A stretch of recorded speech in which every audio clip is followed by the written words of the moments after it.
Ciao Giuseppe, Ciao Claudio. vorrei che ci parlassi del tuo percorso artistico, musicale. Sì, allora si dice che la musica sia un'arte giovane, o meglio per giovani. In realtà io ho iniziato relativamente tardi, verso i 15 anni, non perché probabilmente non avessi una predisposizione musicale già da bambino, ma perché non sono mai stato messo di fronte a una realtà musicale che mi potesse stimolare, che so, uno strumento casualmente a disposizione da suonare. Infatti io, diciamo che i miei genitori consideravano già abbastanza che io disegnassi praticamente tutto il giorno, perché io ho iniziato quando avevo 3 anni a disegnare, soprattutto disegnavo quello che vedevo al cinema oppure nei cartoni animati, quindi ho iniziato con King Kong, con lo squalo, poi sono finito ai vari manga giapponesi, quindi diciamo che i miei non è che hanno sentito l'esigenza di espormi ad altre forme d'arte, perché quella bastava, avanzava. Quindi questa cosa dell'arte, diciamo dell'arte figurativa, me la porto tutt'oggi. Però alle medie ho iniziato ad ascoltare un po' di musica classica tramite il nostro professore, che in aula ci faceva ascoltare il Mattino di Grieg, insomma, opere famose. E da lì sotterraneamente è iniziato a venire questo desiderio di capire esattamente cosa fosse questa dimensione musicale. Ricordo che prima avevamo il flauto dolce e poi ci aveva fatto comprare, come si chiama, la diamonica, quella a soffio però sempre con la tastiera, e quella mi permetteva già di fare i primi accordi, le prime armonie. Tra l'altro era un tempo in cui la RAI, proprio la televisione, dava in prima serata musica molto tosta. C'era nell'86-87, adesso non mi ricordo bene, c'era l'integrale delle sinfonie di Mahler il sabato sera, su Rai 3, non su Radio 3, proprio su Rai 3, diretta da Bernstein. Quindi io guardavo queste sinfonie di cui non capivo assolutamente niente, però ne rimanevo attratto e mi ricordo che poi mi mettevo a improvvisare, non so quali orrori insomma venissero fuori, però lì c'era già la scintilla, non tanto del voler suonare, ma del voler creare qualcosa. Non avevo neanche l'idea di voler suonare qualcosa. Dovendomi iscrivere dopo le medie alle superiori, ho scelto l'istituto d'arte e contemporaneamente avevo scelto il conservatorio, calcolando malissimo le mie forze, perché l'istituto d'arte erano circa 40 ore settimanali più laboratori. In più io non ero il massimo dell'adolescente volitivo, anzi ero abbastanza, diciamo così, disordinato, quindi la cosa al conservatorio durò sostanzialmente, non ricordo bene, ma 2 mesi. Però questo mi permise di avere il pianoforte in casa, perché dovevo per forza avere il pianoforte per pianoforte complementare, e quindi iniziando ad avere il pianoforte in casa ho iniziato anche a leggere le partiture, a improvvisare, senza mai avere, io non ricordo un giorno della mia vita in cui ho detto farò il compositore, cioè mi sono trovato dentro diciamo, l'aspetto creativo, musicale, senza dargli un nome.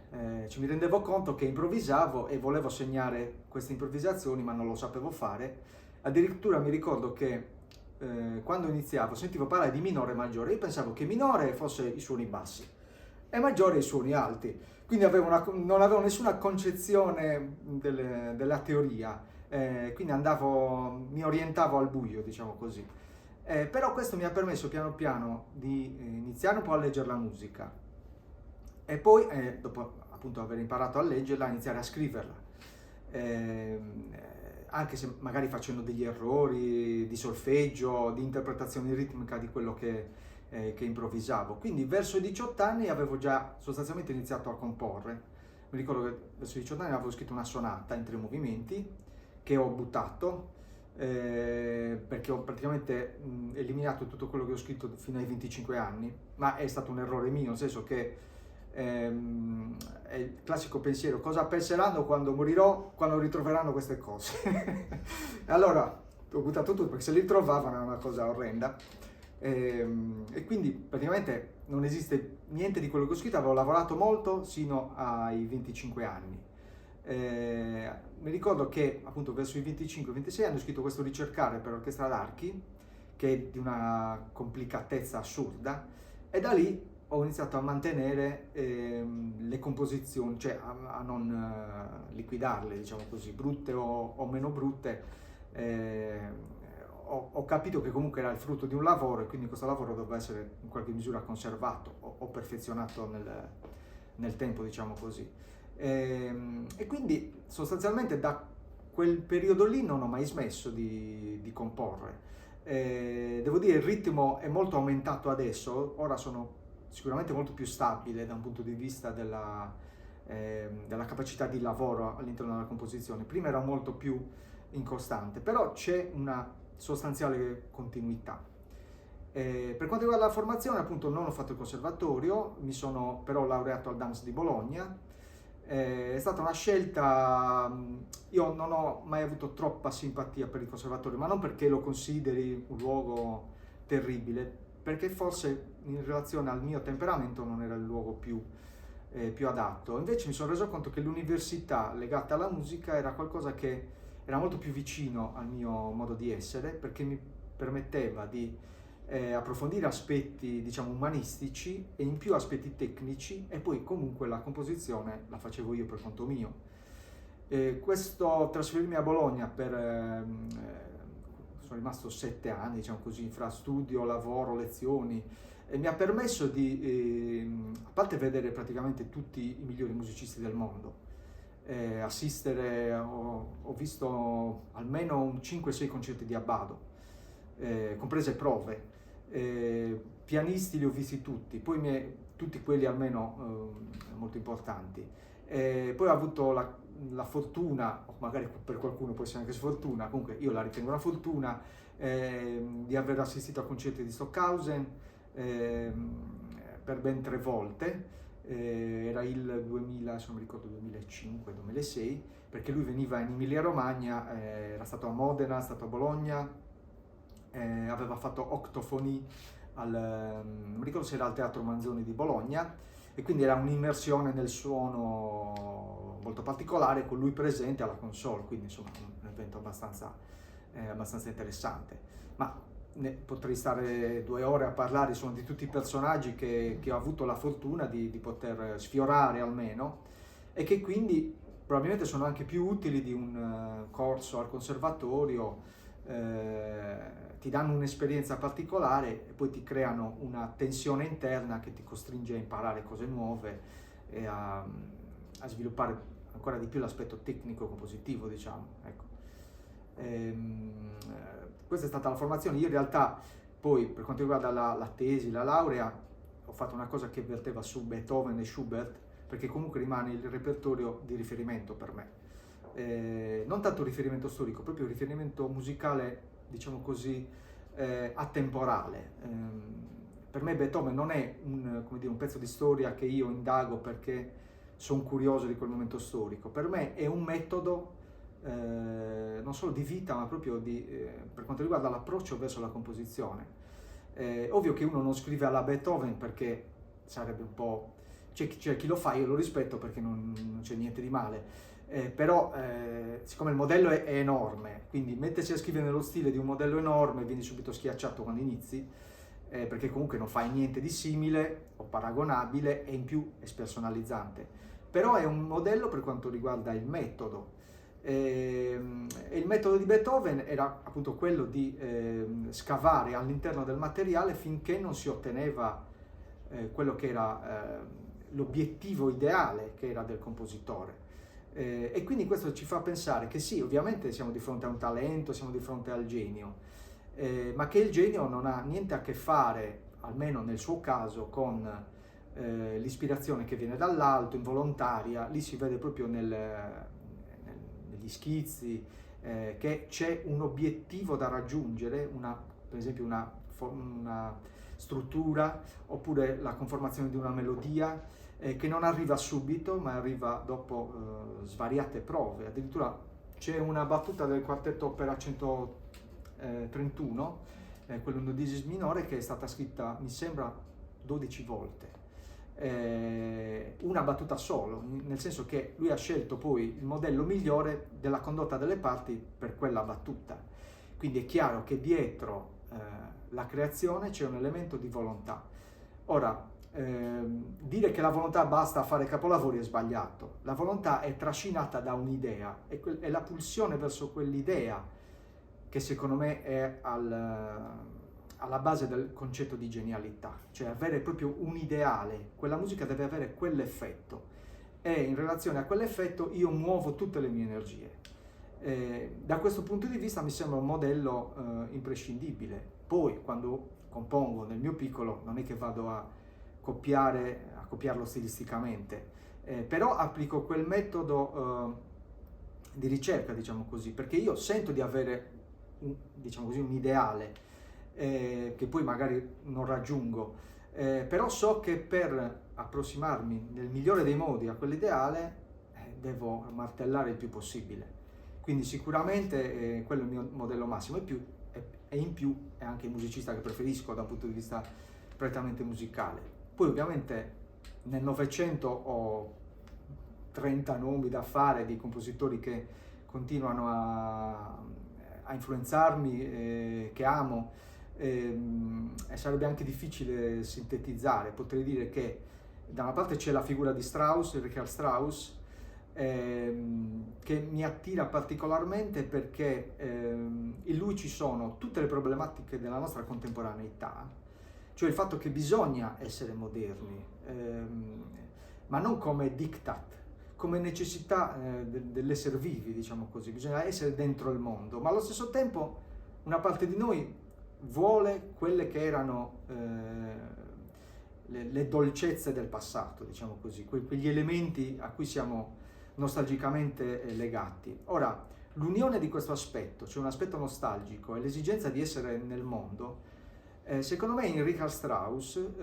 trova una fusione molto interessante, fusione critica se vogliamo, perché è un autore che ha saputo essere quasi iconoclasta, quindi aveva una capacità tecnica di sovvertire il linguaggio, probabilmente anche superiore a quella di Schoenberg o altri compositori che la rivoluzione l'hanno fatta in maniera, diciamo così, quasi programmatica. La Salome da un punto di vista del materiale sonoro è qualcosa che va verso quella direzione, poi lui torna indietro. Però è interessante il fatto che ci sia lo slancio e il tornare indietro e nessuno di questi due movimenti è negativo. Sarebbe forse negativo se ci fosse solo uno sguardo retrospettivo o solo uno sguardo nel futuro, perché lì mi sa proprio di qualcosa di ideologico. Invece è la fusione di questo elemento che me lo rende interessante, e questo vale anche per compositori come Sibelius, che anche lui è stato tacciato di passatismo, neoromanticismo decadente fuori diciamo dal contesto storico, ma in realtà è oggi un motivo di ispirazione per moltissimi compositori, perché il suo isolamento non era una ricerca del passato, era cercare quegli aspetti che hanno sempre funzionato all'interno del linguaggio musicale, all'interno appunto di un contesto completamente diverso, straniato se vogliamo, che era quello del XX secolo. E, tra l'altro Sibelius ha partiture difficilissime all'ascolto, come la Quarta Sinfonia, che pur essendo sostanzialmente tonale, è più difficile magari del concerto per violino di Berg, che ha anche degli aspetti estremamente, come dire, talmente espressivi, talmente dichiarati, che trascina l'ascoltatore. La Quarta di Sibelius è un pezzo estremamente complesso e difficile. Poi c'è il concerto per violino, c'è la Seconda Sinfonia, che invece sono pezzi molto romantici secondo quello che può essere la vulgata di cosa sia romanticismo, insomma qualcosa legato all'espressione sentimentale, eccetera, eccetera. Poi per quanto riguarda la seconda metà del Novecento, ovviamente ci sono un sacco di riferimenti possibili. Uno è Ligeti, come sai bene, che è un compositore che ha vissuto sulla sua pelle tutti questi aspetti critici e ha cercato di dare una soluzione, però non una soluzione, diciamo così, gratuita, una soluzione problematica. E secondo me la musica, più dà una soluzione problematica, non semplicistica, più diventa interessante. Per esempio, se io mi trovo in crisi col linguaggio contemporaneo, allora scrivo minuetti. È una soluzione semplicistica, probabilmente quello che ottengo non è qualcosa di interessante. È nel cortocircuito fra questi due aspetti che si crea qualcosa che può interessare veramente l'ascoltatore in un tempo, diciamo così, più lungo. E alcune opere di Ligeti sicuramente continuano a influenzare il linguaggio contemporaneo, ma ce ne sono tanti, Raut Avar, oppure certe cose di Messiaen, insomma, sono Britten ovviamente, anche Britten è un autore, anche lui che veniva collocato all'interno dei quelli che volevano conservare la tonalità. Ci si è resi conto dopo che si trattava di un autore estremamente quasi sperimentale, cioè il terzo quartetto, che a parte l'ultimo movimento che ha un aspetto melodico pronunciato, è quasi sperimentale, è molto difficile anche Britten, nonostante conservi la struttura, diciamo così, la struttura tonale. Quindi io scrivo molto, diciamo, per quanto riguarda la parte sinfonica, e quindi devo dire che sicuramente i miei autori di riferimento sono appunto ovviamente Beethoven come, diciamo, paesaggio generale, ecco, diciamo così, chiaramente Mahler, forse un po' più Sibelius per il modo che ha di gestire la forma, Shostakovich, anche se io preferisco Prokofiev come sinfonista, qualcuno si incacchierà, ma insomma, preferisco leggermente Prokofiev come sinfonista. E questi sono sicuramente gli esempi più folgoranti per quanto riguarda la possibilità di scrivere musica sinfonica, che non so neanche se sia una cosa lecita, diciamo così, perché la sinfonia come costruzione, come forma, è sostanzialmente sparita dal panorama. Sì, in America, insomma, più che altro si scrivono lì, ci sono ancora compositori che scrivono sinfonie, però bisogna anche capire che forse non ha un contatto così diretto col mondo attuale, che tra l'altro è basato più sull'aforisma, e poi YouTube ha dato grandi risorse, però allo stesso tempo ha abbassato la soglia d'attenzione, e quindi l'ascolto è diventato molto meno prolungato, partecipato.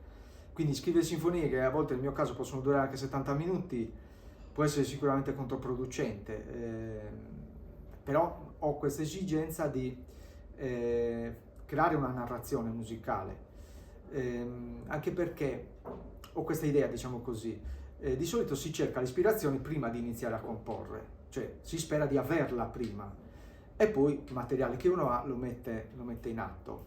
Però mi sono reso conto che una sorta di ispirazione viene mentre stai componendo, cioè il materiale di scarto può essere anche quello che direttamente stai componendo, che incamera energia finché a un certo punto salta fuori la cosa interessante, ma devi mantenere anche il materiale di scarto. Quindi non è detto che in una sinfonia tutto sia allo stesso livello, è un po' un'utopia questo. Tutti gli elementi servono a dare quell'energia che a un certo punto fanno scaturire un climax o un qualcosa di più convincente rispetto a quello che era successo magari in una sezione formale precedente.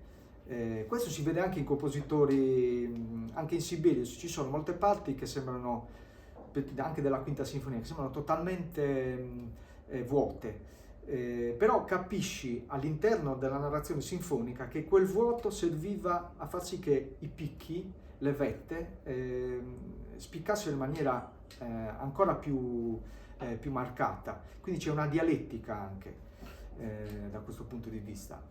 Poi chiaramente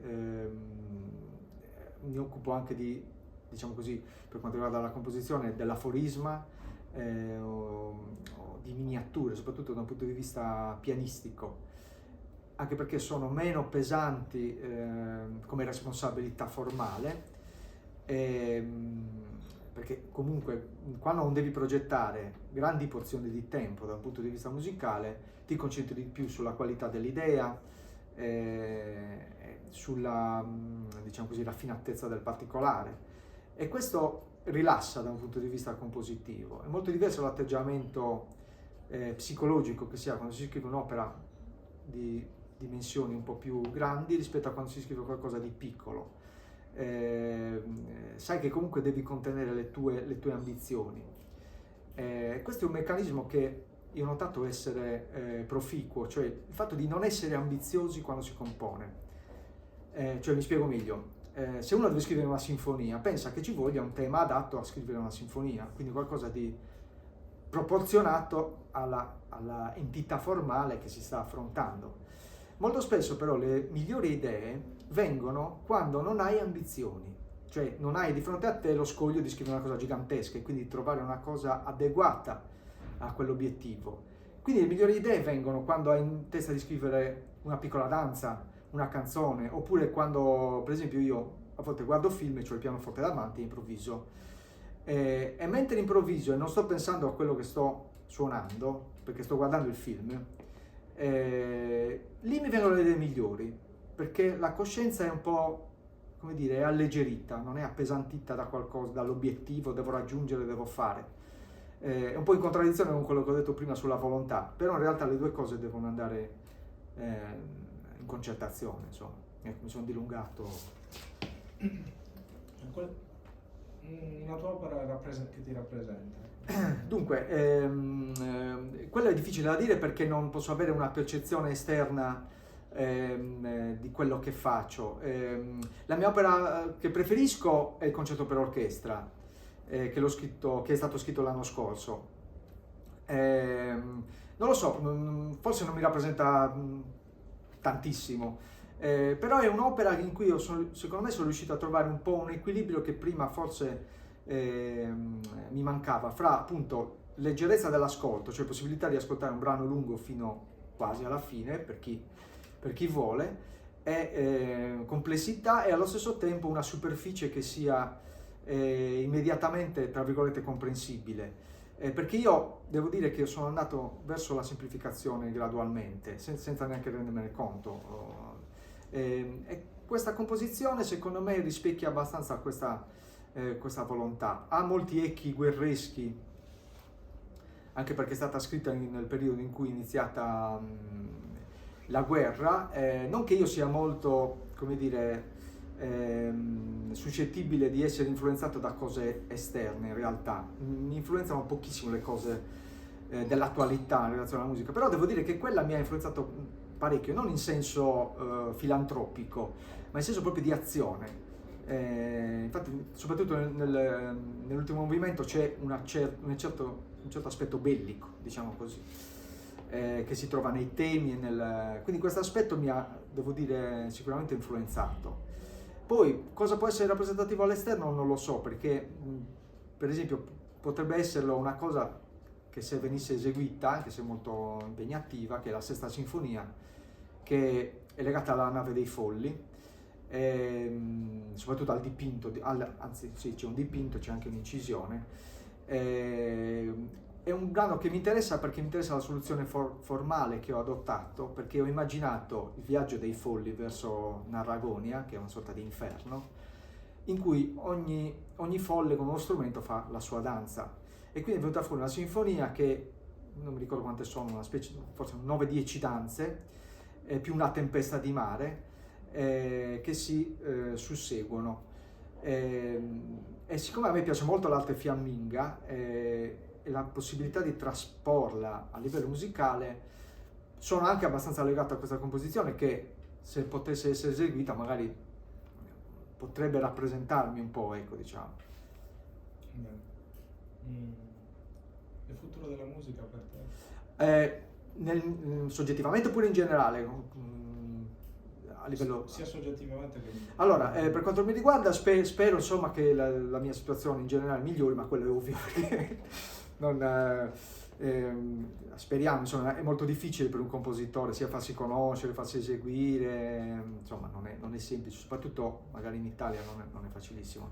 In generale, siccome l'uomo non può smettere di creare, quindi anche se si dice la fine della musica, la musica sta morendo, in realtà non muore mai, perché c'è il giovane che dice morendo un cacchio, perché io voglio fare qualcosa, perché se muori tu perché devo morire anch'io, quindi giustamente il giovane vorrà comporre e comporrà. Una minaccia, ma è una minaccia fra virgolette, la vedo un po' dall'intelligenza artificiale, ma non è tanto una minaccia sostitutiva della creatività, ma sostitutiva del lavoro della creatività, perché l'intelligenza artificiale oggi può fare dei discreti manufatti, magari privi di qualità musicale, di ispirazione, ma che possono benissimo sostituire dei bisogni, per esempio una colonna sonora di una fiction o di qualsiasi altra necessità, e quindi il produttore o il regista dirà: ma perché devo pagare quello lì che mi fa le cose più lente? E invece l'intelligenza artificiale me le fa uguali, forse leggermente meglio, ed è gratis. Questo è un grosso problema, che quindi interessa anche l'aspetto della creatività musicale, non tanto la sostituzione, perché io continuerò a scrivere le mie musiche con la mia testa, però magari per qualcuno le possibilità sono un po' meno. Non è ora, ma sarà fra 2 anni, sarà fra 3 anni. E io sentite quelle cose che fa questa intelligenza artificiale, saranno brutte, ma non sono neanche più brutte di qualcuno negato che fa le stesse cose. E quindi ovviamente è una cosa abbastanza problematica, ma sulla creatività secondo me l'uomo non smetterà fin quando esisterà di creare qualcosa, su quello sono sicuro. Invece qualcosa riguardo i brani che sono contenuti all'interno dell'antologia Compositori sardi contemporanei? Allora, i brani sono appunto 2 tipologie abbastanza diverse, diciamo, del mio modo di comporre. Uno è l'esercizio per tastiera, che è stato scritto parecchi anni fa, che ha degli aspetti contrappuntistici molto spigolosi. Si potrebbe dire che un referente potrebbe essere Hindemith, non che sia nello stile di Hindemith, però è in uno stile estremamente energico e spigoloso, perché per me era interessante recuperare il contrappunto, ma non in senso bacchiano, introducendo degli elementi di forza e di dissonanza che fossero peculiari, insomma, della nostra epoca. Invece per quanto riguarda i pezzi lirici, sono appunto pezzi che io scrivo appunto per distrazione. Questo non vuol dire che io li consideri minori o meno, più brutti o più belli, semplicemente li scrivo con un atteggiamento un po' diverso, e mi servono appunto quando scrivo composizioni molto più impegnative, perché mi danno l'idea che sto comunque facendo qualcosa, perché quando scrivi un pezzo molto lungo e starai lì 5-6 mesi, già il compositore ha il complesso di essere inutile. Se poi non ha la sensazione di star facendo qualcosa o di compiendo qualcosa, questa sensazione, almeno nel mio caso che sono magari particolarmente nevrotico, aumenta. E quindi sento l'esigenza parallelamente di scrivere dei piccoli pezzi, che poi sommandoli vedo che fanno dei piccoli volumi, come questo, perché adesso ho iniziato il 4 di questi pezzi lirici, volume. E quindi saranno alla fine una 40ina di pezzi, e questi sono tutti caratterizzati, mi ricordo che li ho scritti in 10 giorni, nel gennaio di 2 anni fa forse, perché mi venivano così, mi ricordo che iniziavo alle 11 e all'ora di pranzo era 1 e era già finito. Poi ovviamente li aggiustavo, alcuni sono più ambiziosi compositivamente, sono un po' più complessi, altri sono proprio delle piccole miniature, come se fossero delle canzoni. Il mio sogno sarebbe scrivere canzoni, ma non mi so scrivere i testi e quindi non le scrivo, insomma, per non fare. E poi non so neanche cantare, quindi ho 2 handicap e basta. Quindi proprio. Però hanno questa funzione questi pezzi, diciamo. Grazie Giuseppe. Grazie a te.